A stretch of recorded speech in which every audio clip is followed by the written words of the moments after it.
Hello everyone, welcome to अध्ययन अध्यापन। मैं निभा आप सभी का बहुत बहुत स्वागत करती हूँ और आशा करती हूँ कि आप सभी शिक्षकगण सुखी व स्वस्थ होंगे।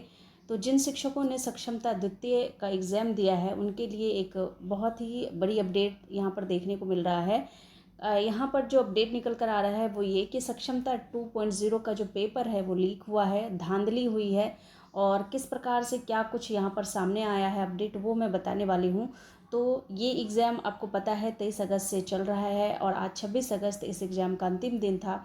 तो क्या ये सारे ही एग्ज़ाम कैंसिल हो जाएंगे और ऐसे कौन से परीक्षा केंद्र है जहाँ की जो परीक्षाएं हैं वो रद्द हो सकती है? क्या पूरा एग्ज़ाम कैंसिल होगा या फिर इन केंद्रों की ही परीक्षा रद्द की जाएगी? तो ये सारी डिटेल आपको अभी पता चल जाएगा। और साथ ही TRD 3 का जिन्होंने भी एग्ज़ाम दिया है तो काफ़ी दिनों से आप लोग आंसर की का इंतज़ार कर रहे हैं।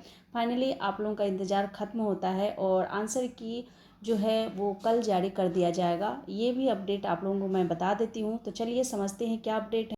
तो बात कर लेते हैं TRD 3 वाले अभ्यर्थियों की। प्रोविजनल आंसर की कल से जारी होगी और यहाँ पर बताया जा रहा है कि तीसरे चरण के शिक्षक नियुक्ति परीक्षा यानी कि TRD 3 का प्रोविजनल आंसर की मंगलवार से जारी की जाएगी और अगले 2 से 3 दिनों में कहा जा रहा है कि सभी चारों शिक्षक श्रेणियों यानी कि प्राथमिक, मध्य माध्यमिक और उत्तर माध्यमिक का प्रोविजनल आंसर की जो है वो जारी कर दी जाएगी और इसके साथ ही इन सभी पर आपत्ति भी मांगी जाएगी। तो अगर आप लोगों को लगे कि आपका आंसर यहाँ पर सही है लेकिन उसके जो है यहाँ पर आपको मार्क्स नहीं दिया जा रहा है या फिर आपका आंसर गलत बताया जा रहा है तो इसके लिए आप आपत्ति भी कर पाएंगे और इसके लिए 5 से 10 दिन तक का समय भी दिया जाएगा प्रश्न पर आपत्ति के लिए। उसके बाद विशेषज्ञ जो समिति है उनके द्वारा अभ्यर्थियों द्वारा दी गई आपत्ति पर विचार करने के बाद जो है और सहमति हो जाने के अनुरूप उत्तर के विकल्पों में संशोधन के बाद फिर द्वितीय प्रोविजनल आंसर की जारी की जाएगी। तो कल से ये जो आपका आंसर की है वो यहाँ पर फाइनली ये उम्मीद की जा रही है कि कल से आखिर ये प्रोविजनल आंसर की जो है वो वेबसाइट पर अपलोड कर दे, क्योंकि कई बार इन्होंने कहा है कि फलाने डेट को आपका आंसर की जारी होगा लेकिन कहीं ना कहीं किसी रीज़न की वजह से आंसर की अपलोड नहीं हुई, लेकिन फाइनली कल हो जाएगी। तो आप लोग अपना वेबसाइट कल ज़रूर चेक कीजिएगा। चलिए अब आगे हम देखते हैं क्या अपडेट है। तो ये जो 9 केंद्र जांच के घेरे में है इन केंद्रों का एग्ज़ाम कैंसिल हो सकता है। तो अगर आप लोगों का भी ये इस केंद्र में एग्ज़ाम हुआ था तो काफ़ी ज़्यादा चिंता की बात हो सकती है, क्योंकि पुलिस की विशेष टीम जो है इस मामले की जांच कर रही है और यहाँ पर बताया जा रहा है कि सक्षमता परीक्षा पेपर लीक करने का शक जो है यहाँ पर परीक्षा माफिया है रवि, जिस पर यहाँ पर संदेह किया जा रहा है। और यहाँ पर ये भी बताया जा रहा है कि बिहार में परीक्षा माफियाओं के हौसले बुलंद है। पटना में बैठा परीक्षा माफिया अब सक्षमता परीक्षा में धांधली कराने में लगा है। सक्षमता परीक्षा 23 अगस्त से शुरू हुई है और 26 अगस्त तक चलना है। यह परीक्षा ऑनलाइन ली जा रही है। माफिया सेटिंग वाले अभ्यर्थियों का कंप्यूटर सिस्टम रिमोट पर लेकर प्रश्न पत्र हल करने की कोशिश कर रहे हैं। अब देखिए कितना ज़्यादा, मतलब जिन्होंने पैसे दे करके अपना प्रश्न पत्र हल करवा रहे हैं वो भी मतलब किस प्रकार के शिक्षक होंगे, और जो ये काम कर रहा है वो तो गलत कर ही रहा है। पटना SSP को जानकारी दी गई है कि परीक्षा माफिया रवि भूषण बिहार राज्य शिक्षा बोर्ड सक्षमता परीक्षा में कदाचार कर सकता है। पटना पुलिस की विशेष टीम मामले की जांच में जुटी है। रवि भूषण को पुलिस तलाश रही है। सूत्रों की माने तो रवि भूषण शिक्षक अभ्यर्थियों से सक्षमता परीक्षा पास कराने के एवज में मोटी रकम की वसूली कर चुका है। तो पैसे ये भाई साहब ले चुके हैं और इस तरह की बात सामने निकल कर आई है। और ये देखिए 9 केंद्र ऐसे बताए जा रहे हैं जो कि यहाँ पर शक के घेरे में है।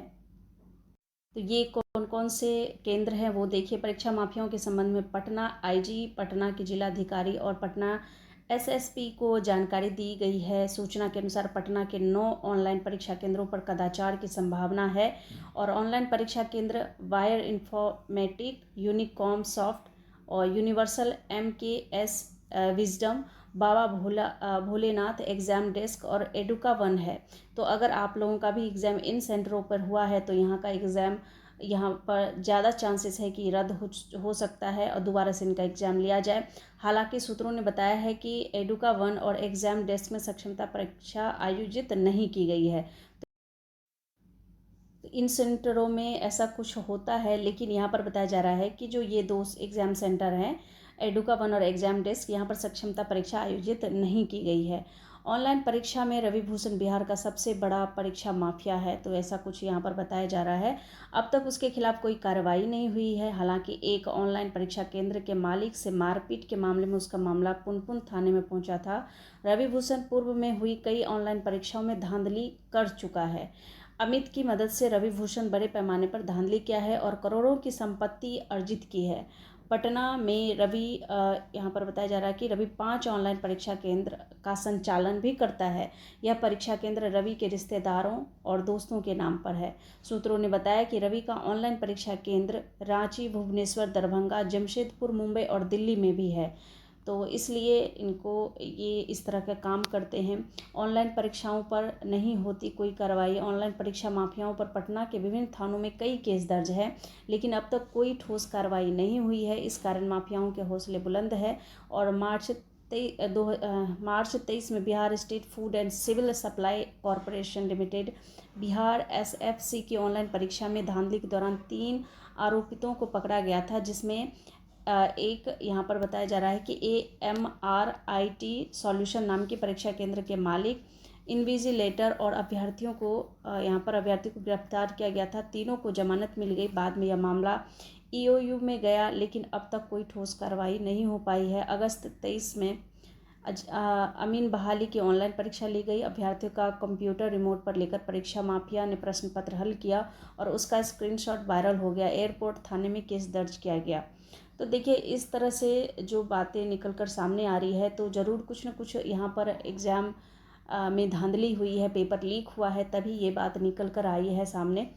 तो अगर कुछ अपडेट आता है एग्ज़ाम से संबंधित, क्योंकि देखिए विभागीय स्तर पर कोई यहाँ पर जानकारी नहीं दी गई है कि आप लोगों का एग्ज़ाम कैंसिल होगा, लेकिन अगर ये जांच चल रही है, अगर इसमें कुछ भी यहाँ पर पुख्ता सबूत मिलता है, तो हो सकता है ये एग्ज़ाम कैंसिल हो। लेकिन अभी विभागीय स्तर पर इसकी कोई जानकारी नहीं दी गई है और ना ही इन्होंने स्वीकार किया है कि पेपर लीक हुआ है। तो अगर कोई अपडेट आता है तो बिल्कुल आप लोगों को बताया जाएगा। तो मिलती हूँ अगले अपडेट में, तब तक आप लोग अपना ख्याल रखिए। Thank you and thanks for watching.